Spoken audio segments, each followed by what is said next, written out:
ঢাকায় জটিলতা হলেও ঢাকার বাইরে ফুয়েল ম্যানেজমেন্ট অ্যাপে স্বস্তি মিলছে।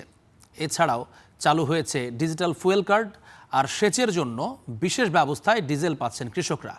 সরকারের এসব উদ্যোগকে স্বাগত জানাচ্ছেন গ্রাহকরা। তবে পাম্পগুলোতে জ্বালানি তেলের সংকট এখনও পুরোপুরি কাটেনি। সহকর্মীদের তথ্য ও ছবিতে ডেস্ক রিপোর্ট। রাজশাহী নগরীর গুলগফুর ফিলিং স্টেশন। জ্বালানি নিতে সকাল থেকেই গ্রাহকদের দীর্ঘ সারি। গ্রাহকদের হয়রানি ও অবৈধ মজুদ ঠেকাতে গুলগফুর ফিলিং স্টেশনের মতো রাজশাহীর অন্য ফিলিং স্টেশনগুলোতেও ফুয়েল ম্যানেজমেন্টের মাধ্যমে জ্বালানি তেল সরবরাহ কার্যক্রম শুরু হয়েছে। নতুন এই পদ্ধতিতে মোটরসাইকেল চালকরা 5 দিনে একবার সর্বোচ্চ 500 টাকার জ্বালানি নিতে পারবেন। নির্ধারিত সময়ের আগেই জ্বালানি নিতে গেলে অ্যাপের মাধ্যমে তা শনাক্ত করা যাবে। এদিকে নেত্রকোনায় জ্বালানি ব্যবস্থাপনায় স্বচ্ছতা আনতে চালু করা হয়েছে ডিজিটাল ফুয়েল কার্ড।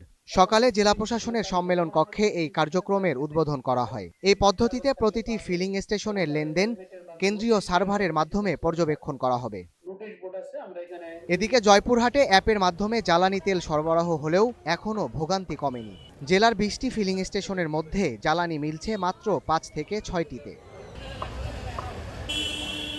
জ্বালানি তেল সরবরাহে আধুনিক ব্যবস্থাপনায় গ্রাহকের বিভিন্ন অভিযোগ থাকলেও প্রশাসনের দাবি সুফল মিলতে কিছুটা সময় লাগবে। এছাড়া কমবে অনিয়ম, অপচয় ও চুরি। Desk report, star news.